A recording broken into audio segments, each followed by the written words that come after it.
Hi class, welcome to your module on poetry. In the next few weeks, we're going to learn how to write a poem. Now, of course, before you can learn to write a poem, you must be able to understand what a poem is and what makes it different from other modes of expression and how to define the poetic, or is something poetic or is it just words on a page. We're going to try to understand this by looking at some of the famous explanations or definitions given by poets themselves. And we're also going to watch a TED video by Melissa Kovach, where she explains very nicely what the poetic is. And that's what's going to be in this video.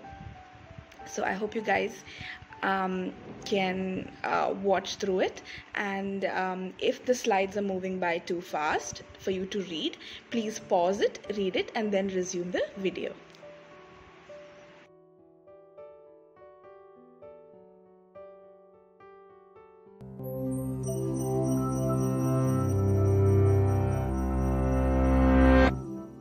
Muhammad Ali spent years training to become the greatest boxer the world had ever seen, but only moments to create the shortest poem. Ali captivated Harvard's graduating class in 1975 with his message of unity and friendship. When he finished, the audience wanted more. They wanted a poem. Ali delivered what is considered the shortest poem ever. Me, we. Or is it me, we? No one's really sure. Regardless, if these two words are a poem, then what exactly makes a poem a poem? Poets themselves have struggled with this question, often using metaphors to approximate a definition. Is a poem a little machine, a firework, an echo, a dream? Poetry generally has certain recognizable characteristics. 1. Poems emphasize language's musical qualities. This can be achieved through rhyme, rhythm, and meter, from the sonnets of Shakespeare to the odes of Confucius to the Sanskrit Vedas. 2. Poems use condensed language, like literature with all the water wrung out of it. 3. Poems often feature intense feelings, from Rumi's spiritual poetry to Pablo Neruda's Ode to an Onion. Poetry, like art itself, has a way of challenging simple definitions.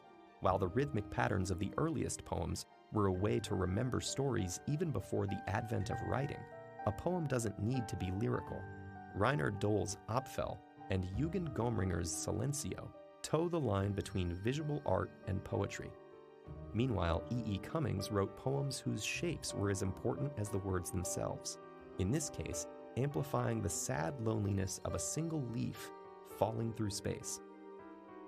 If the visual nature of poetry faded into the background, perhaps we'd be left with music. And that's an area that people love to debate. Are songs poems?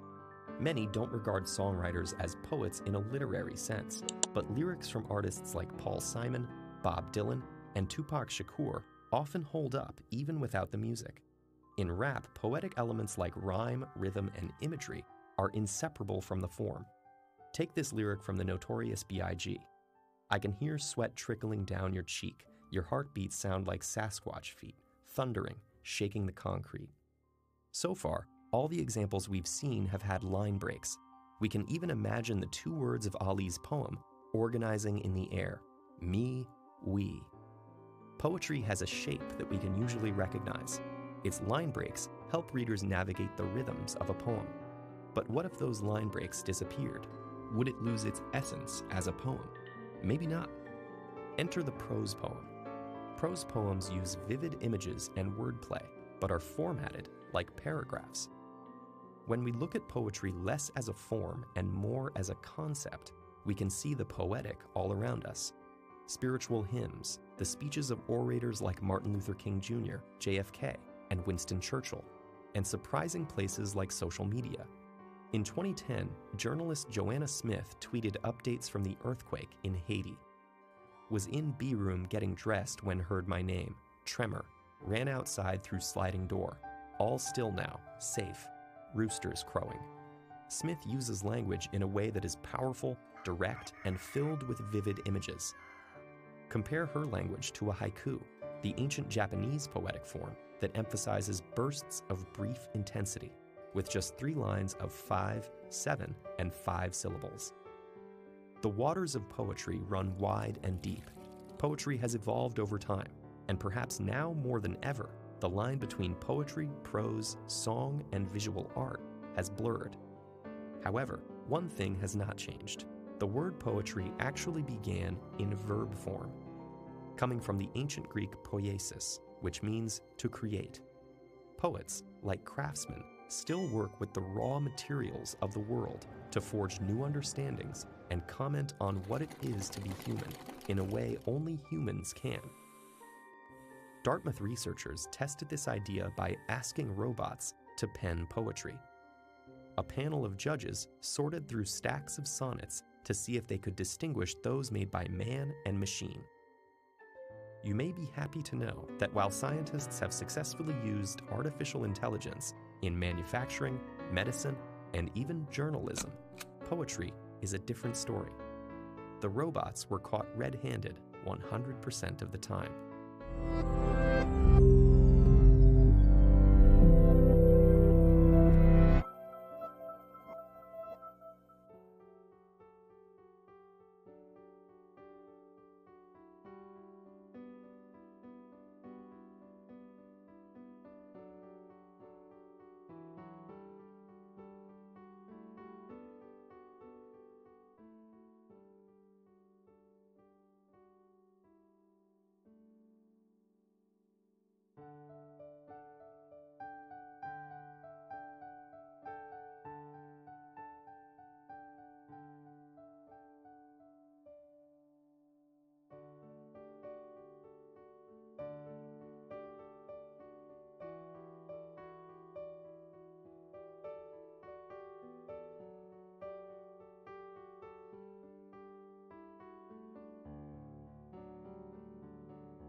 those were just some definitions of what a poem is.